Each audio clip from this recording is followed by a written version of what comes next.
to the Professional Services Pursuit, a podcast featuring expert advice and insights on the professional services industry. I'm Banu, your host today, and I'm extremely energized as in honor of Women's History Month. Today we have three guests on, three incredible leaders, and what we are going to be covering is their journey throughout their career, what's brought them to this point in their leadership. But it's been an incredible journey in every one of these situations. And it basically highlights there is so much more to your career aspiration and where you end up and how you succeed than just your degrees and your expertise and your skill sets. It's all the softer elements, is understanding and perceiving and being clear on opportunities as they present themselves, and then grabbing them and running with them. So with that, I'm very excited to have Melissa Korzun, VP of Industry Solutions at Cantata, Jennifer Schutz, Chief Business Officer at Cantata, Lauren Langston, President and COO of TechMetric. Did I say that correctly, Lauren? Yes, you did. Perfect. Well, thank you, ladies. I'm so excited and happy to have you here. But let's start with Jennifer, yourself, if you can introduce yourself, and then we'll go to the next guest. Thanks, Banu. So Jennifer Schutz, I'm Chief Business Officer at Cantata. I have been with Cantata for, about 8 years now, and am responsible for running our internal operations functions. Fantastic. Lauren, can you go next, please? Yeah, absolutely. So I'm Lauren Langston. I'm currently president and COO at TechMetric. TechMetric's a software company for the auto repair industry. And then prior to being at TechMetric, I was fortunate enough, of course, to work with the three of you at Cantata, where I was COO of that business. And prior to being at technology companies, my background is in all things finance and investing. Thanks, Lauren. And Melissa? Yes, I'm Melissa Korzun, Vice President of Industry Solutions at Cantata, where I've been for about 2 years now. Prior to being at Cantata, I was leading strategy and operations for professional services at Teletracking as a customer of Cantata. So I've been here for 2 years, but I'll say I've been a member of the Cantata family for almost 10. I love it. So we're talking about the journey today. That's what's so interesting about all three of you. And the best place to start with the journey is understanding where you started out. And so with that, Melissa, can you start us off and let us know how you started your career? Yeah, I think when I started my college journey, I was very gung-ho that I was going to be in marketing. That's what I had my heart set on. And I took one class, an intro to advertising class, and decided that was not for me, that I wanted something very different. And my parents were always just like, as long as you're pursuing an education, whatever you think is a good idea. So I became a philosophy major on a whim. And I actually didn't know what I was going to do with that, but that's where I started in my career, was marketing, pivoting over to philosophy with no idea what I was going to do with it, but just knew it was something I was really interested in. That's so interesting to know about you, because I think in your day-to-day interactions, that element of analytical, philosophical component actually totally shines through. So good to know that about you. Jennifer, can you tell us a little bit more about where you started and where your career aspirations started at? Similar to Melissa, I pivoted from what I initially thought I would invest my time in with my career. I actually went to school expecting to become a criminal defense attorney. I doubled down on political science, sociology, and criminology courses. And for those of you that know me, I am a huge nerd. I love to learn, and I took, I think, too many graduate level classes while I was an undergrad. And so by the time I graduated, I decided that rather than jumping straight into law school, I should get a job, save some money, pay off my bills, and actually ended up in the marketing space as a marketing coordinator, really focused on anything that needed to be done to support the marketing team.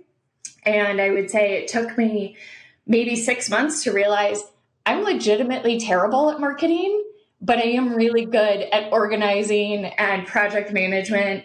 And so I started from there, my pivot into what ultimately led me to project management and Cantata, where I am today. Excellent. And Lauren, if you can do the same, tell us a little bit about the starting point. Yeah, absolutely.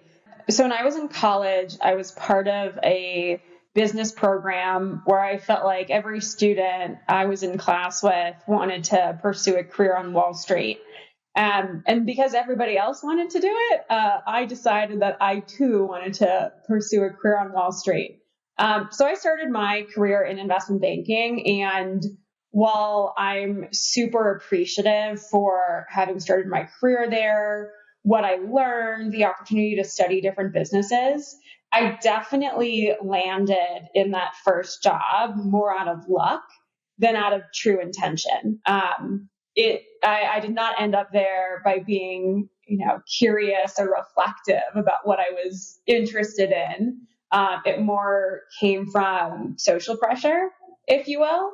But once I started to be a little bit more curious and reflective about what I wanted to do with my career, that ultimately led to some unlocks later on that I was really able to embrace. So not on Wall Street today, clearly, but it was a great place for me to start my career. So we have our intentions when we start out our career with our schooling, and life happens. And Melissa, your story is amazingly interesting on what happens next. So what nudged you next to end up eventually where you are now? Yeah, I think I've always focused on going back to something Jennifer said, like not what domain I was in, but what skills I have that I was really passionate about and I really liked and wanted to lean into. And so if I found an opportunity that used those skills, it didn't matter where it was, I would try to apply them. And if I would find people that were willing to say yes, I would go on the ride, right? So I realized early on that the reason that I was attracted to marketing and advertising was I really like thinking about human behavior and how to influence people to change for the better, right? So how do we change process or lead people through a transformation? And so I got involved in learning how to use early technology and like training and development. And that put me in a spot where I was creating fixed asset training for the financial organization at my university, which then got me a job building courses for chemical warfare for the U.S. Oh, Navy, wow. and really detailed courses on what happens to your kidneys when you're exposed to biological warfare agents. And I have no interest in fixed assets or in biological warfare per se, but the skills of how to translate complex concepts, how to articulate and communicate things, how to make something that's not that interesting sticky and interesting to drive people along the way. Those were opportunities where I continually said, how can I take the skills that I have and apply them in this space and learn something from it? And so I think those were some of those early opportunities where it was like, I don't care where I do this at, as long as I get to exercise this skill, which then landed me in a job at a Fortune 500 pharma company leading training for health and safety, which again, I didn't have a health and safety background, but I was able to bring my skills to that role. And probably one of the key pivotal moments was I came from graphic design. So I'm in Photoshop, Illustrator, all of that.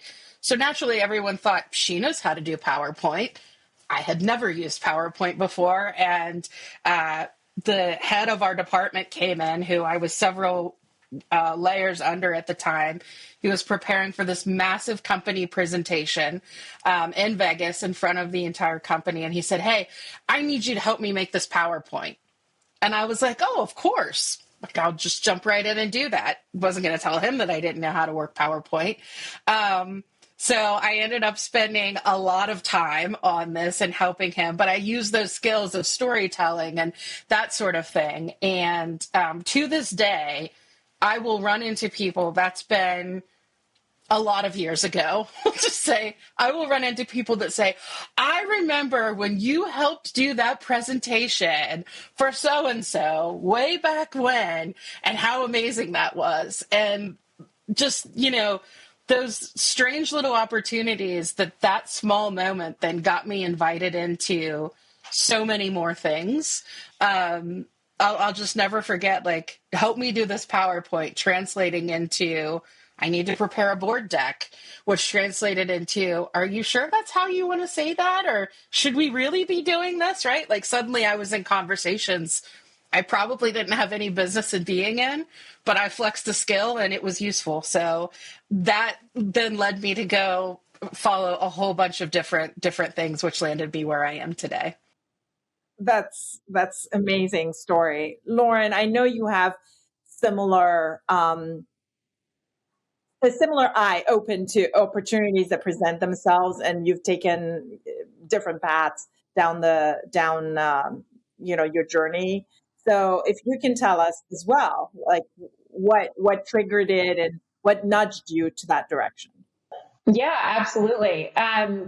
So after I was working in investment banking, the next step that, again, it goes back to what were most people doing, not necessarily what did Lauren want to do, but the next step that most folks were taking were going into a role in private equity. So going into investing in some shape. And so for me, I kind of followed the herd where I went into an investing role. And I do think I got fairly lucky in finding the investing role that I did, where it was a role based in San Francisco. It was focused on technology, specifically focused on B2B software. And it was more venture capital focused, where I was meeting with companies where they already had a product, they already had product market fit, as we call it, but they were really trying to figure out their go to market. And for some of the go to market experiments that they were running, they were really looking to raise capital to put fuel on the fire there. And when I started doing that role, I started to realize that, I'm finding something that I'm really interested in. And I spent a lot of time getting to know many founders who are out in the market, raising capital and thinking about the next strategic decision they needed to make and how they needed to put it together operationally. And one of the things that I started to find was I would invest in these companies and I would actually have a lot more interest in working with these founders to help them bring this vision they had for the world into reality. I was far more focused on that than being hands off and effectively going to find the next deal. And so as part of that, I started to realize that I was interested in actually working in technology, being on the business building side, as we like to call it. And so I eventually left the investing world, left the world of private equity and venture capital, and then ultimately joined MavenLink at the time in an operating role when it was less than $10 million of revenue. And at the time, that was a pretty scary decision. Most people are trying to go the other way, where they, build this career in operating companies, and then they want to go into investing in businesses. And so I was going against the grain and really listening to what I felt I was most curious in, and leaving that investing world and trying to partner up with founders to help build something remarkable. And I still go back to my first week working at MavenLink. Again, the company was pretty small at the time. I remember thinking, wow, what have I gotten myself into? This is very much so the Wild West as it relates to strategies that have yet to be figured out, processes that have yet to be defined. And ultimately, MavenLink, now Candid, very much so built itself into a high impact business for the professional services industry. And that willingness to listen to myself, listen to having that nudge, Banu, as you called it, really paid off. And now I'm in a career doing something I really love. Needless to say that you were instrumental in where Candid is today. So all of that, obviously, appreciate the fact that you took that decision and ended up where you did. So, Melissa, it was fascinating because as you were talking through the journey, right, you were mentioning how every step of the way, an opportunity presented itself and you said yes. Like you relied on your confidence and the softer skills that you knew you had and didn't necessarily focus on the harder skills required, but what presented itself to you and just kind of dove in and did it. What, as others think about that, what do you believe is required to be able to succeed at opportunities as they present themselves? They may not be an exact match, but just taking that attitude and using what you have to make it work. Yeah, absolutely. So oftentimes we hear about people talking about learning to say no more. Um, I I have defined my career on saying yes. Um, when other people will say no, when somebody says no, something can't be done, or no, you're not the right fit, or those sorts of things, I tend to lean in and say, like, yeah, we can figure this out. It's just my nature to try to lean into a problem and always figure out what the solution is, right? The more it seems like there isn't a solution, the more I'm interested in that. And there have been times in my career where I've been tapped on the shoulder to do different things to apply that skill set that have been scary, right? That have been complete and total pivots, or been chances where I think, hey, this is a risky role. Several times I've been tapped to take a role that is brand new. There's no incumbent. We're making this role just for you because we want you to go have an impact in this particular thing. It's not defined. You have to figure it out. And there can be a tendency to step back and say, like, that's a lot of risk and I don't know that I'm willing to take it. But I've tended to lean into those as I'm going to believe in myself here. And sometimes that means I'm going to fake it till I make it because I don't feel completely confident about it.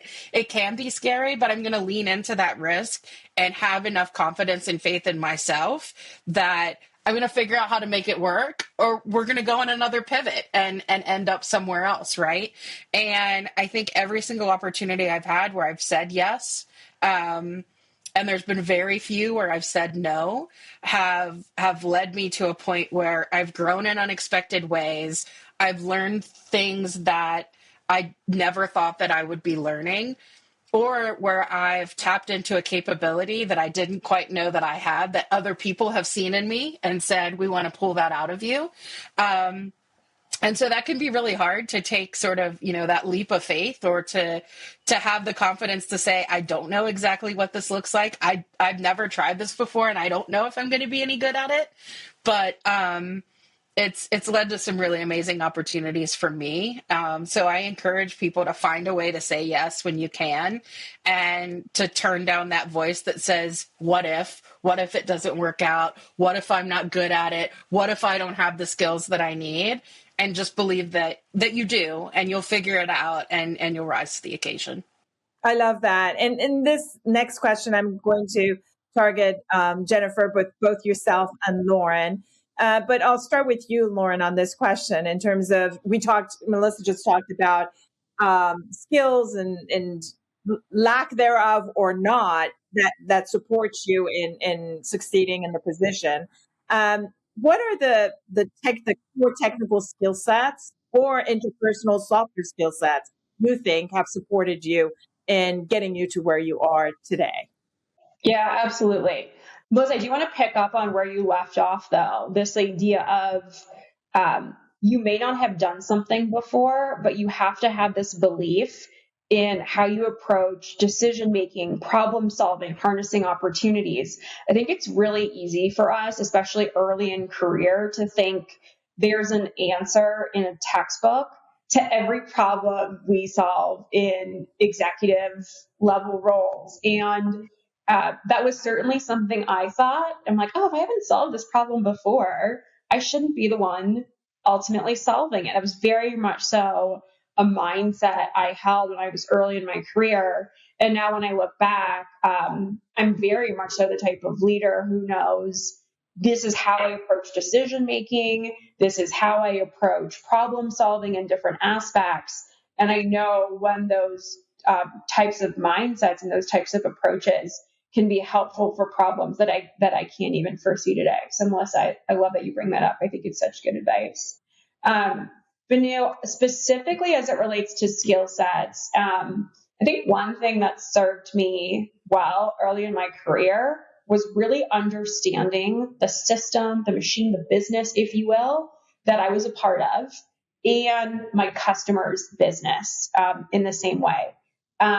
Very early in my career, I did not understand the system I was a part of.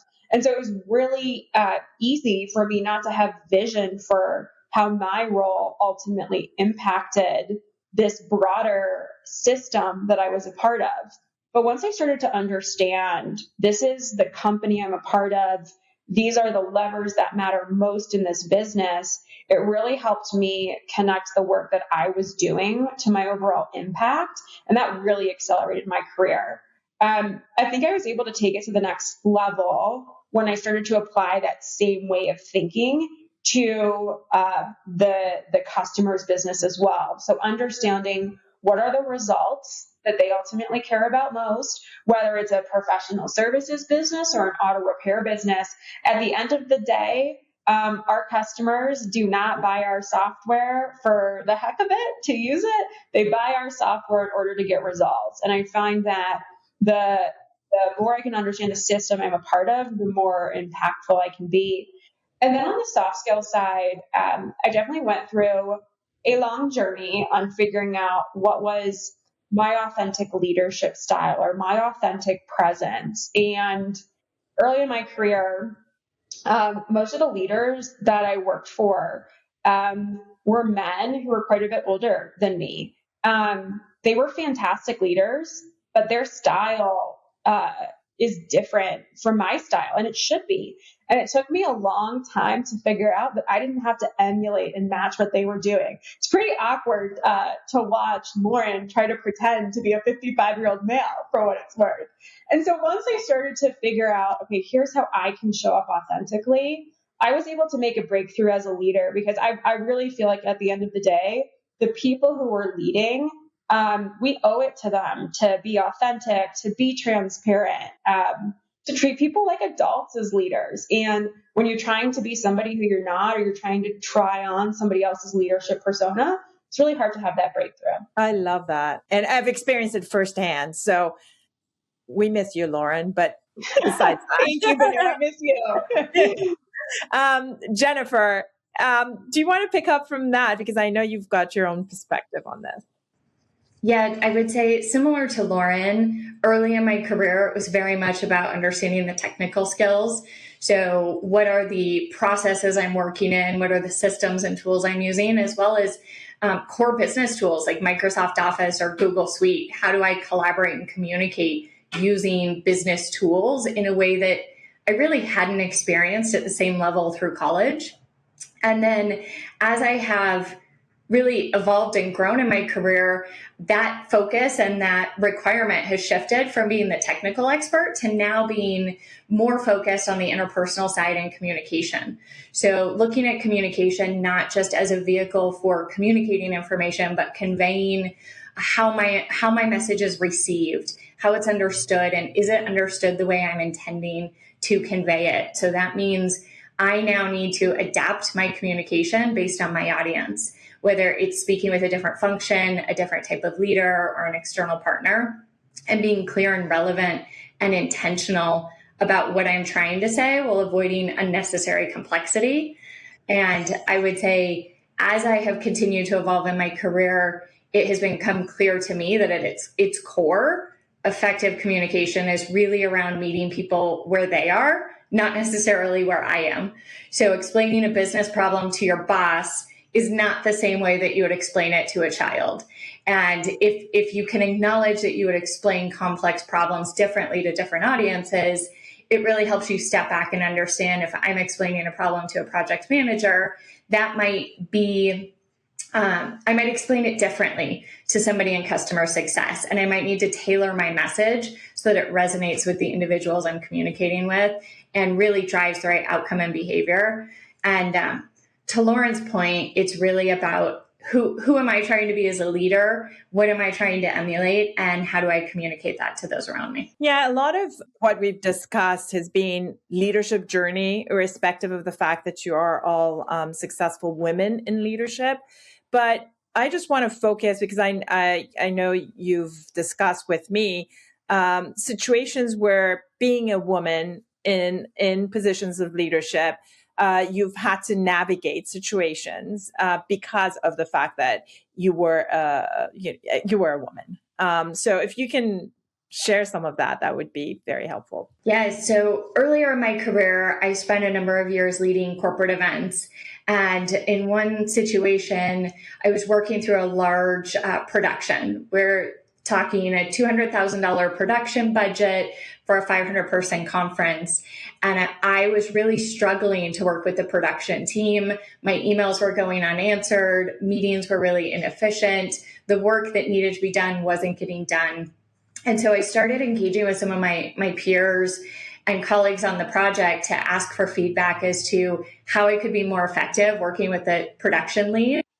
And each of them, all men at the time, openly told me that the reason that I was not effective in working with this production lead is because he openly stated that he did not believe women should be in business and that he had no intention of working with me. So rather than reacting strongly to that, I decided to try and take the productive route.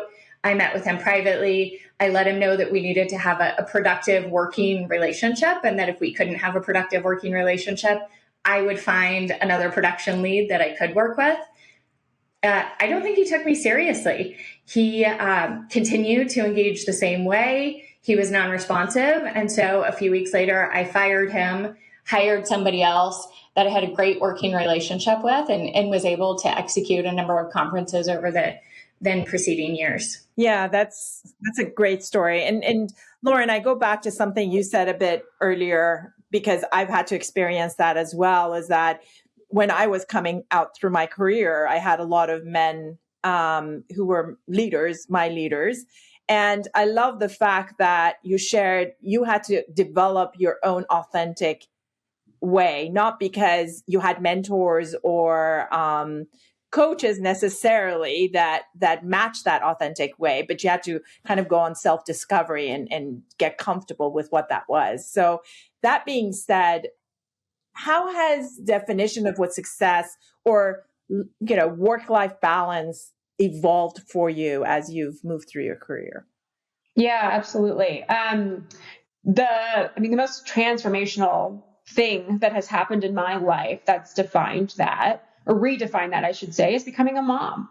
The most meaningful thing and most wonderful thing, certainly a high impact though, as it relates to how my relationship with work has changed. Prior to being a parent, I had this mindset that I could always outwork a problem. I didn't really have any constraints on my time. And so I always thought, whether it's an opportunity, a problem, a decision that had to be made, I can simply put more hours against it. I was still very focused on working the right way, working the smart way, as we say, but I very much so defaulted to, I can apply hours to solving this problem.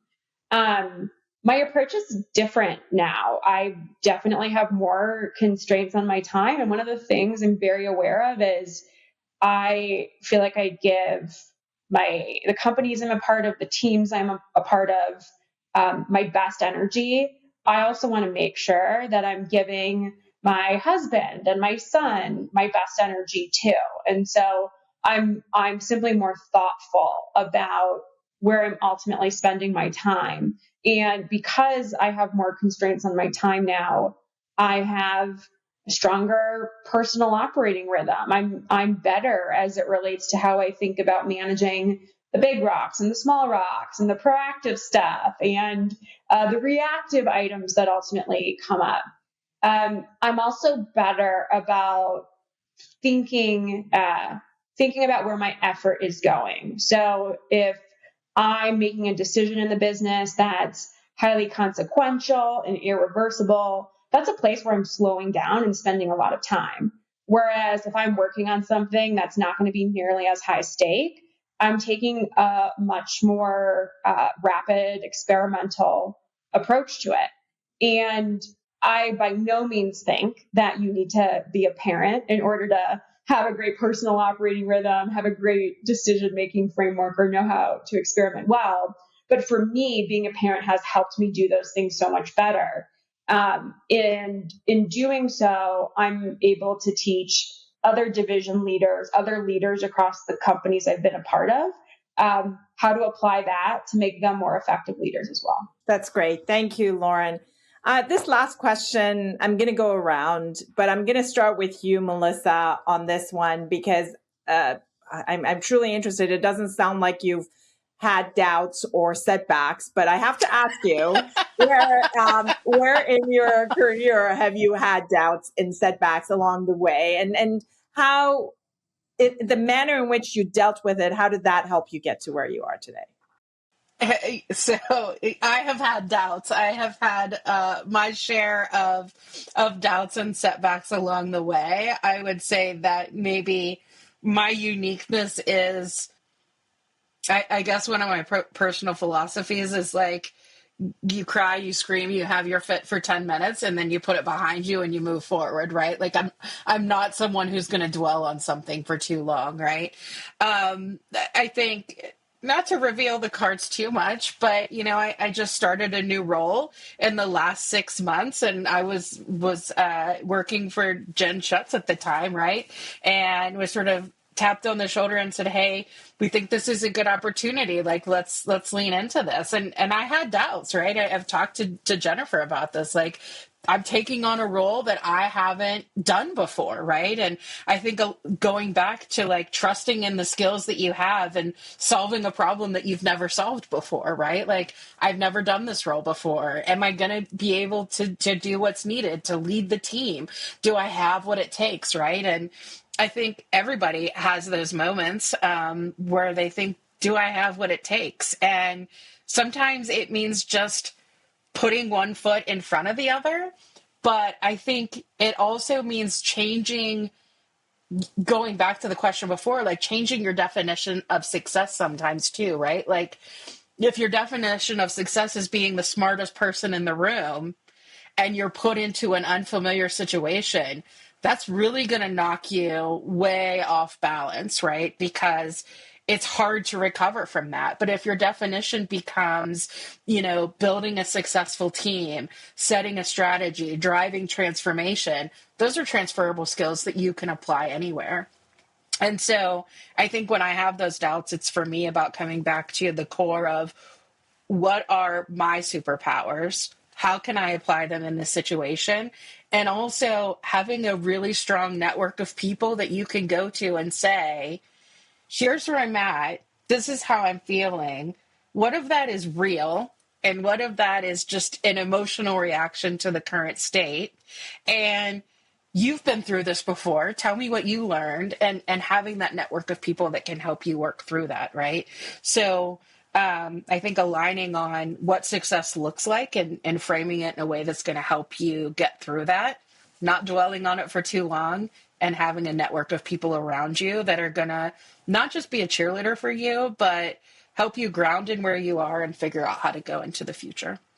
I want to highlight something that Lauren said that ties to what you just brought up, which is, her focus on results, right? Understanding customer results, but understanding, I think just understanding what are the results I'm after, whether it's within the context of the existing company or the customers we're serving, and then focusing on that. So I love the fact that you came back to what is success, right? What is the results ultimately that this role is after? And with my capabilities, can I get to that result irrespective of whether I'm the smartest, the most experienced or not? Will other skills help me get there? So I love that. It all circles around. But Jennifer, back to you now on that. Just generally, any doubts, setbacks, and how did they formulate where you are today? Yes, I've definitely had doubts, setbacks. I would say I've failed as much as I've succeeded. Hopefully people don't see as much of the failure as they do the success, but those are the moments that really shape you and build you into the person and the leader you are. I've made a lot of mistakes that I've had to own up to, where I had to call somebody and say, I screwed something up, I dropped the ball, I need help fixing it. And those are the items that have really, I think, impacted the business and impacted my perception of the value I bring and how I can drive results over time. At the same time, I've had leaders who have also had my back, have advocated for me when I wasn't in the room, have pushed me to be better, have called me out when I'm not living up to my potential. I'm looking at Lauren right now as somebody who has said, you can do better. I believe in you. And that means a lot, just having somebody call you out, having somebody advocate for you. Similarly with Melissa, when she was on the BizOps team, seeing her potential, what she has brought to the business, how much she has grown her function, forced me to be better. It gives me moments of doubt around how much am I contributing and how can I live up to what other people on my team are doing and really leverage that to grow myself. And I would say all of these things have really shaped the type of leader that I want to be, where I look at leadership not as each of us competing for a single seat at the table. Rather, we're building a table that's big enough for all of us. So the success of my team, my peers, my company is all shared success. And it's something I truly believe we can and should all advocate for. That's great. Thank you, Jennifer. And Lauren, last but not least, would you like to share some doubts or setbacks you've had throughout your career and how it's made you who you are today? Yeah, absolutely. I would say plenty of doubts, plenty of setbacks along the way. I almost reframe those as experimentation, right? We're always thinking about these small experiments, sometimes big experiments that we're running. And sometimes those experiments work out and we decide to double down and really go all in on a decision we're making on behalf of our career.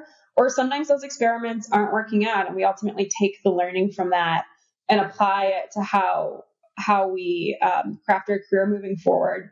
One of the things I would say in particular, Jennifer and Melissa, I really admire the relationship that the both of you have with failure and how it's a necessary part in building a successful career and building a successful business. One of the things that I love to go back to is short-term memory can really serve us well. So we can be so good at perseverating either on the details or sometimes even the larger things that haven't gone so well. And to Melissa's point, we can have our 10-minute reaction to what that is.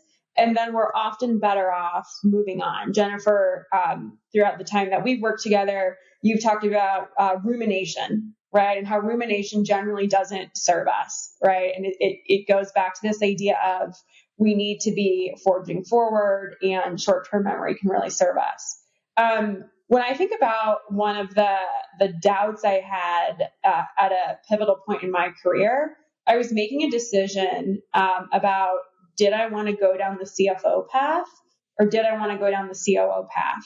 And I had many mentors, folks I was working with that said, your background's in finance. This is something you'd be strong at. You should go down the CFO path. And the CFO role is a really exciting role for so many reasons. But for me, I wanted to build my career in a different direction. And there were a number of mentors, folks in my network who felt like that wasn't the right decision. And it took one board member I was working with at the time to really help me craft what did my vision look like to ultimately step into a COO role, define what it would look like to find the impact. And he really helped me overcome a lot of the original doubt I had about taking my career in that direction, as opposed to what a lot of folks were saying based on my background. Perfect. Well, ladies, it's been incredible. It's been so much fun. But I can't finish the podcast until I ask you, about a reading that has influenced where you are today that you want to suggest. And I know when we were preparing for this podcast, we talked about this and you had many that you wanted to recommend. So we will provide a list in the show notes that the listeners can reference, but maybe one that you want to call out today. That would be great. Lauren, I'll start with you. Sure. Hard to pick just one. But one book in particular that's had a profound impact, both on my career and how I coach others, is the book Designing Your Life. It's by two Stanford professors of the design school. And the book effectively takes product and design principles and applies them to making decisions for your career, making decisions for leading a meaningful life. And one of the exercises that I really enjoy in that book is they have this exercise called the Odyssey Plan, where you come up with a few different versions of how your career could ultimately play out at some point in the future. And you start to backwards plan your way to there. And oftentimes what I've found in coaching folks is the right next step is often the same. And so it becomes much easier to get started on working towards what your career could ultimately be. And it's an exercise that these two professors ultimately came up with in the Designing Your Life book, and it served me pretty well. Thank you. I love that. Jennifer, I'll go to you next. So if I just pick one, I'm going to go with Nice Girls Don't Get the Corner Office by Louis P. Frankel. It's a great book for earlier in your career to understand different traits and behaviors that are typically exhibited by females that can hold you back and make your impact less meaningful in an organization. And I would say, just as importantly, it showed me traits and behaviors that I wanted to continue to hold on to, despite the impact it may have in an organization. And what I really like about it is a choose your own adventure book. It is what made me realize that I don't have to do everything in order to be better. I can pick one thing or two things that I'm going to try and I'm going to see the impact of and decide if I want to continue down that path or not. And I really credit this book to what gave me a shift in my early career in transitioning from an individual contributor into a manager and then ultimately into a leader. Thank you, Jennifer. And Melissa, last but not least, you're right. Yes. So I'm going to pick one that people have probably heard of before. And so I'll say if you've read it, read it again if you feel like it. But I'm going to go with Crucial Conversations. And I picked that one because I think the single trait that I admire in every leader that I would say this is a top-notch leader is their ability to have the hard conversation without flinching, without hesitation, without sweat. Have the hard conversation.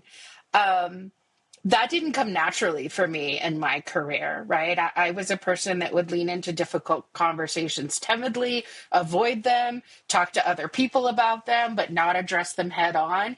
And it was a skill I really had to develop in my career, but I wouldn't be where I am today if I didn't figure that out and learn that skill. And being able to dive in and say the hard thing or have the really difficult, challenging dialogue with someone that you might not want to do will be a difference maker in your career. And people who are successful can do it and can do it with integrity, and they succeed with integrity and with authenticity, and they go to sleep at night and they feel really good about themselves. But without being able to do that, you're going to have a lot of challenges in your career. So to me, that's one. It's a good read as well. The authors are fantastic. And I think read it, break it down, dog ear it, practice it, use it as a tool, right? Don't just throw it on while you're cleaning the bathroom and listen to it, but like really put it to work to make a difference. I can say firsthand that you've mastered this skill set. No doubt. Yeah. And so thank you again, ladies. I know you're all extremely busy. I've loved this recording and the conversation with you all. As always, thanks for listening. If you have any follow-up questions for myself or any of these amazing ladies, we would love to hear them. Send us an email at podcast@cantata.com and we would be happy to get back to you. Remember, the notes will contain even more book recommendations if you want to reference them. Thanks, everyone. If you enjoyed this podcast, let us know by giving the show a 5-star review on your favorite podcast platform and leaving a comment. If you haven't already subscribed to the show, you can do so anywhere you get podcasts, on any podcast app. And to learn more about the power of Cantata's purpose-built technology, go to cantata.com. Thanks again for listening.